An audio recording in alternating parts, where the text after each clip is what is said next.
Hello and welcome to another episode of SU Teaches SU. I am Ruben Guerra.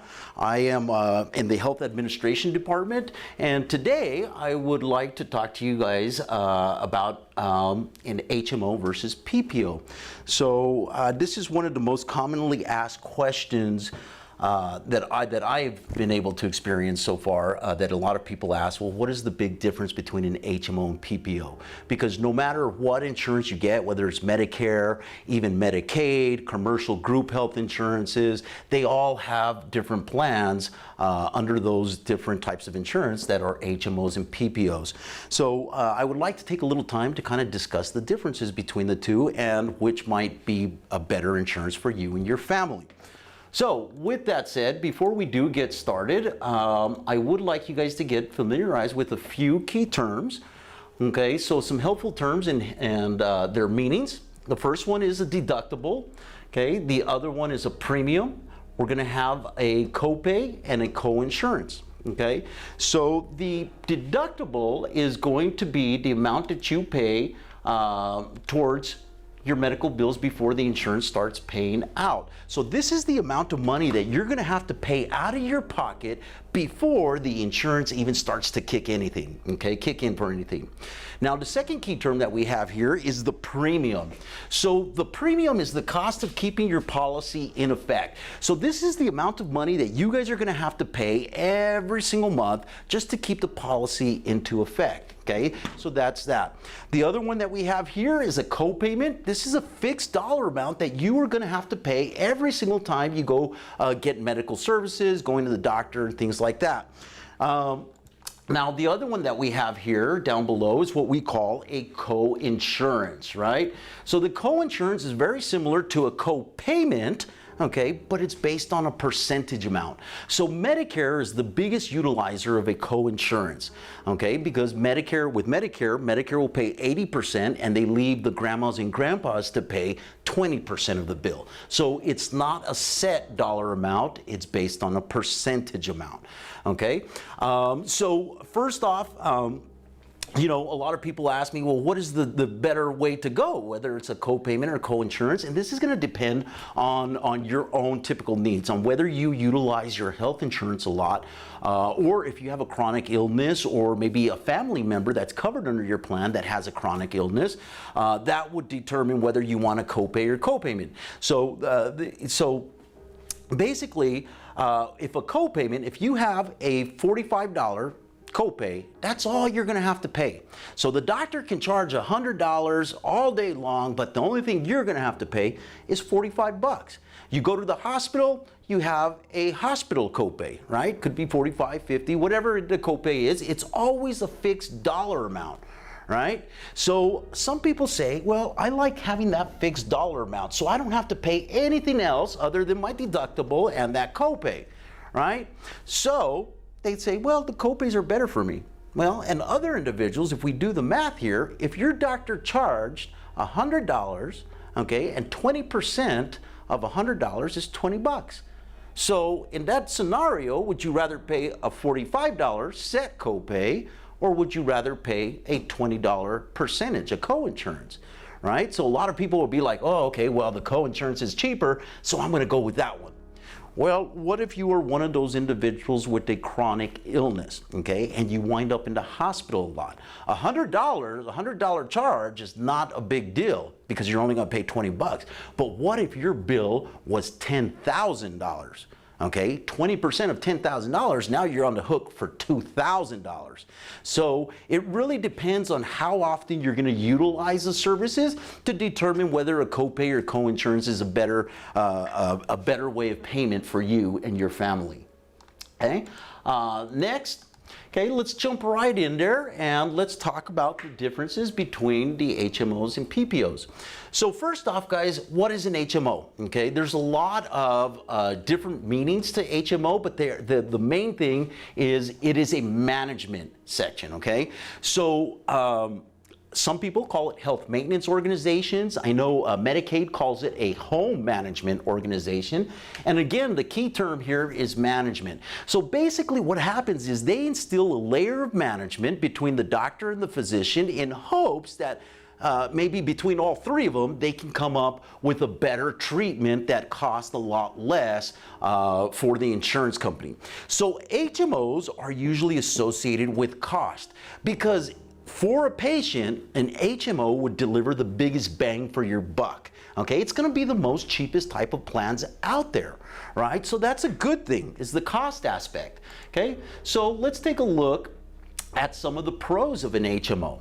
Well, with the HMOs, like I just said, you're going to have lower out-of-pocket costs, so typically your premiums are going to be a lot lower. Okay, we also have low copays. Okay, so typically your copays are going to be a little bit cheaper than that of a PPO. In a lot of instances, okay, you're not ever going to have to fill out paperwork. Okay, so under the contracts with HMOs, the contracts state that the provider, a participating provider, that we have to do the billing on behalf of the patient. So if you prefer fewer billing hassles and less paperwork to deal with, then you're probably going to want to go with an HMO. And then the other good thing is that a lot of times, okay, and I put sometimes because it doesn't always affect, but with most HMOs, there's no deductible on office visits. Okay, so one of the things that we've seen over the past few years is the deductibles have been steadily increasing.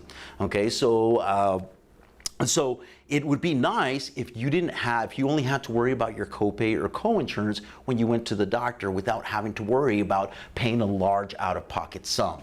So that's a big benefit under the HMOs, that a lot of times there's no deductibles for office visits. Now, once you go outpatient and get other procedures and labs and things of that nature, then yes, your deductible will apply and you're going to have to meet some of that out-of-pocket expense.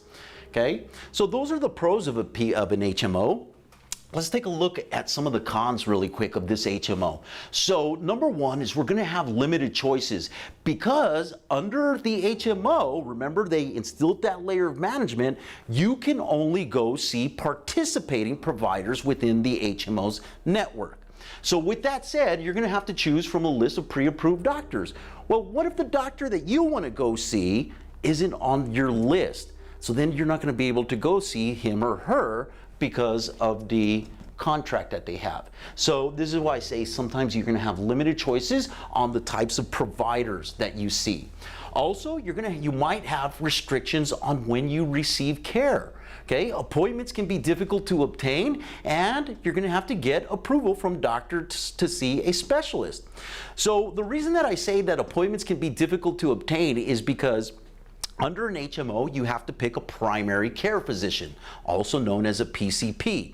Okay, and that PCP is, you have to go see him or her, and they are going to oversee all of your health care and determine what you need, of course, as long as they get the approval from the insurance. So with that said, the appointments can be difficult to obtain. So if there's a lot of people that are making appointments with one specific doctor, then it's going to be hard to squeeze you in. Give you a good example, there's a really great physician down here on North Loop, Dr. Canales. Great guy, great pediatrician, but here's the thing, okay? He's so well liked that he has a big patient population. And a lot of the Medicaids that we see for pediatrics, they're HMO based. So when you go to his office or you schedule an appointment, if you're able to get the appointment, be prepared to take your breakfast, lunch, and maybe dinner as well, because it's going to take you quite a few hours to get your care because of all the other individuals that has also chose him as their primary care physician. Okay, so that's what we mean by appointments will be difficult to obtain. Just an FYI, guys, a lot of times, whether you get an HMO or PPO, it's always a wise decision for you guys to make an appointment to go see your doctor before anything really happens. Okay, and let me explain to you why. Almost all providers limit the amount of new patients that we see per day. And the reason that we do that is because new patients take a little bit more workup and a lot more time than an established patient. So we're able to see a lot more established patients in a day than new patients. So typically most practices will limit their new patients to 5 to maybe 10 patients a day just for new patients. And here's the thing, what happens if you got an HMO, okay, you chose an HMO, and then you got sick, but you never went to see your PCP. So when you utilize that insurance, you're going to call your primary doctor. You're going to say, hey, I need to go get seen. Can you guys see me? They're going to say, well, our next appointment for a new patient is 3 months down the road or 5 months down the road. So that's going to be very difficult for you to squeeze in that appointment. So my suggestion to you, like I said, whether you get HMO or PPO, always make an appointment when you have a change of insurances, make an appointment and go visit your doctor for a physical, okay? This will make you an established patient. So therefore, if you ever did get sick while you had that insurance, well, the appointments might be a little bit easier to attain. Okay, now keep in mind, guys, that under the HMO, since it is managed care, your primary care physician needs to get approval from the insurance for you to go see a specialist. You also have to get approval for a lot of outpatient procedures. Okay, so that can be in itself a difficult situation for a lot of people to kind of mitigate through. Okay, now a lot of times I have here that the care that you get under an HMO, it might not be as personable. The reason is because, like I said, there's a lot of individuals that have to choose a primary care physician. And if you have one of those busy practices to where a lot of individuals chose you as their provider, well, then you're going to be swamped with patients, which is a good thing. But it's also a bad thing because, again, going back to my buddy Dr. Canales over here, if you've seen like 50 patients throughout the day and it's already 3, 4 o'clock, it's getting towards the end of the day, you look outside of the lobby, you still have 30 patients out there, it's going to be like, okay, what's your problem here? Take this medication, come back in a few weeks, okay, go to the next patient, what's your problem? So the care that you're going to be given might not be as personal because of all the other patients that the primary care physician has to see within that day. Okay, so keep that in mind when dealing with an HMO as well. Now, let's take a look on the other side. Okay, we have what's known as a PPO. Now, this stands for a preferred provider organization. Okay, preferred provider organization. And unlike the HMOs, these insurances are associated with access. Okay, so the HMOs were associated with cost because they were cheap, right? So PPOs are associated with access. Now here's the downside. You're going to trade the access part for the cost aspect. So typically, historically, the PPOs have always been a lot more expensive than the HMOs. Okay, because they don't have that layer of management to tell us how we can treat patients or what the patient should go through. Okay, so let's take a look at some of the pros and cons of a PPO. So number one is you're going to have fewer restrictions. Okay, because under a PPO, you're able to see any doctor that you choose. So you'll never be stuck without coverage. Even if choosing an out-of-network provider, the insurance will still pretty much cover a big part of the visit. What I've seen is typically it drops down to about 80 to 90%, and the patient's still on the hook for the 10 or 20%, which is still not a bad deal for having that access to choose any doctor that you want to, right? So just so you guys know, you do have the option of a pre-approved doctor. So PPOs also contract physicians to become part of their network, just like an HMO does, okay? And if you stay in network or see these doctors, you're gonna get a better benefit plan. So the insurance might, instead of paying 80 or 90%, they're gonna pay 90 to 100% of your cost if you stay in network. Okay, so that's the good thing. So they're still kind of making you stay in the network, but at least you're not stuck in that network, right? So even if you wanted to go see a doctor that wasn't covered, you can do so. So that's the benefits of having a PPO. So what are the cons of a PPO? Well, number one, see this guy's wallet, okay, kind of looks like mine. You're gonna be broke because typically the PPOs, like I said, come with higher costs. Typically, the deductibles are anywhere from $5,000 to $12,000, okay? And in some cases, they can be a little bit cheaper, maybe $2,000. And if you go to an out-of-network doctor, you might have to file your own paperwork. So that's the downside, because if you're going to a doctor that's non-contracted with the insurance company, you are going to have to file your claim. You're going to have to pay out of pocket, file the claim with the insurance, and then typically they would reimburse you back the money. Okay, so that's a couple of the downsides of an HMO. So I guess the big question is choosing which plan is right for you and your family, right? So let's take a look at the two really quick. So if you prefer fewer billing hassles, okay, then an HMO is for you. If you need to keep your out-of-pocket costs as low as possible, you want an HMO. Okay, so if you're having a family, you're expanding the family, or need OBGYN, baby visits, physicals, things of that nature, preventative care, you're going to want an HMO. Now, just really quickly, before I move on with that preventative care, just an FYI for you guys, be careful, because a lot of insurances, whether it's HMO or PPO, they're going to tell you that you have 100% coverage for preventative care. And typically that is true, but there's always an exception, right? So here's the thing, if you go in as a screening, but when you go through the test, they find something, then it is no longer considered a preventative measure. Now you are going to the doctor for a specific problem.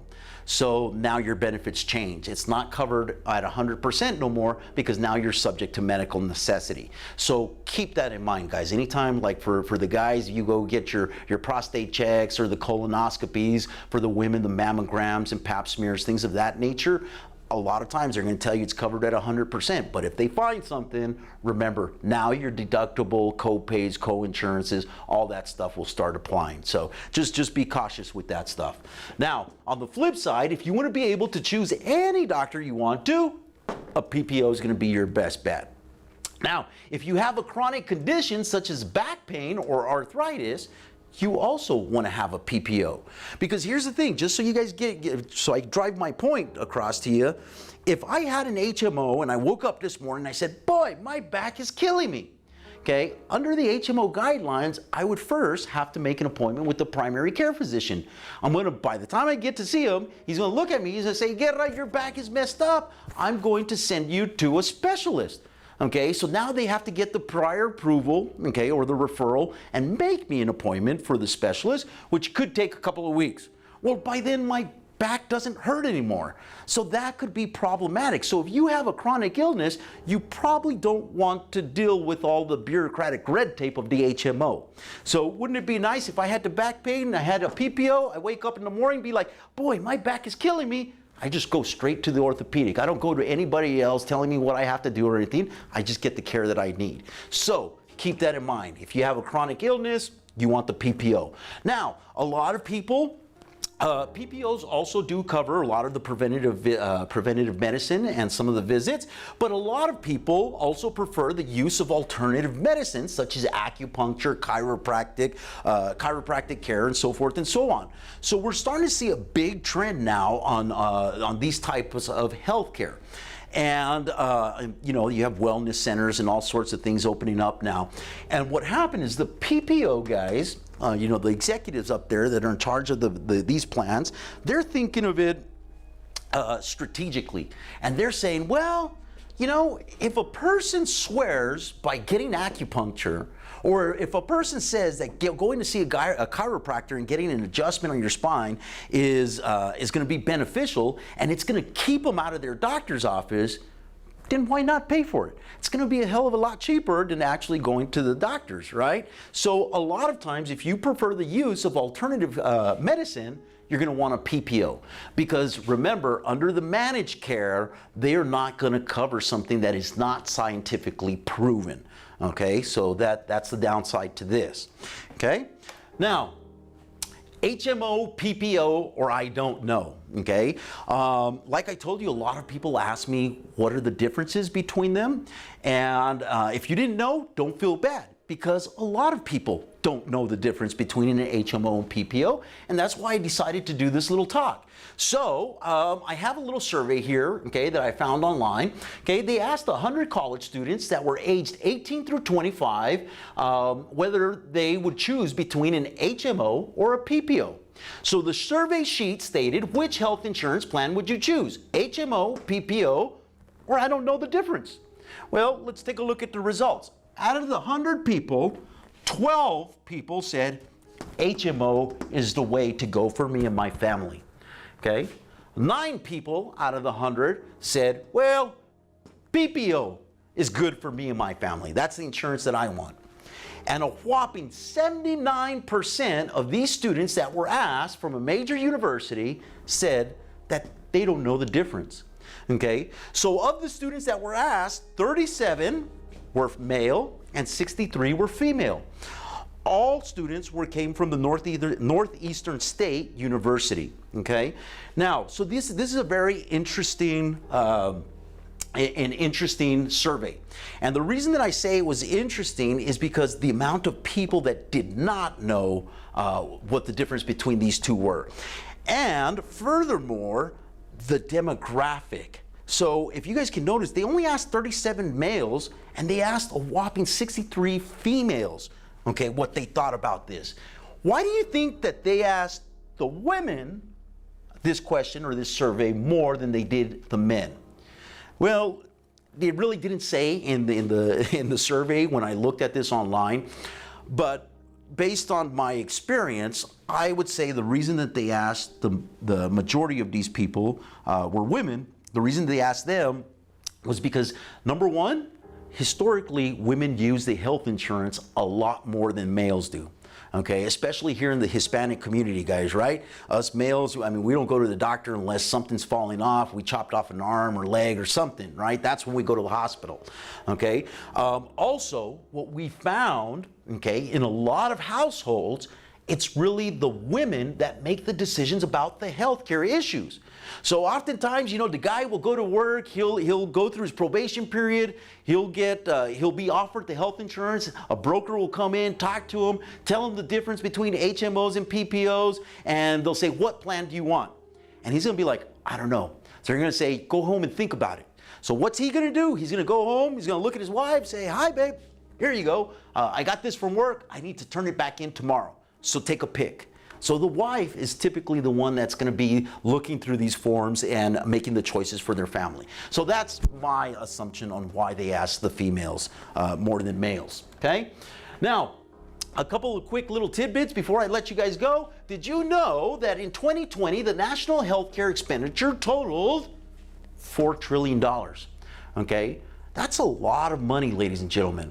You know, there's a small, the way you can compare it, there's a small little company out there, okay? They've been in business for many, many years, since the mid-70s, okay? But they're not even worth this. That small company is called Apple.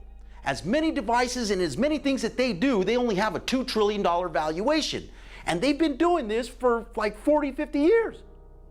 To where the United States government has to come up with $4 trillion every single year, okay? So that is a big dilemma that we have. We spend way too much money on healthcare, okay? Just so you guys know, the United States is the only wealthy, industrialized nation that does not have a universal healthcare system. So everybody else in the world plays by a different set of rules other than us here in America. Also, what I found, guys, is that mortality and morbidity rates also go down when people are covered by a health insurance plan. And it's typically by 10 to 15%. So those with an insurance, well, they're gonna use it when they get sick, right? So if they use their health insurance when they get sick, obviously they're gonna have a better outcome than somebody that did not have health insurance and that did not get help. So those rates are typically 10 to 15% higher on the individuals with health insurance. Okay, so those are just some little quick tidbits, some little facts. Last slide here for you guys, some tips and suggestions. When comparing a plan, don't ignore the plan just because the deductible or copay looks high. Okay, don't only think about how much you will pay monthly. Okay, what you guys should do is try to estimate how much you're going to use the plan and add up all of the cost of paying for the plan and paying for care. And if all else fails, if you still feel lost, consider talking to somebody that is a little bit knowledgeable about the health insurance industry, or maybe speaking with a consultant. okay, they can better tell you or kind of cater a plan that would work for you and your family. So with that said, thank you for having me, and thank you for another episode of SU Teaches SU. Thank you.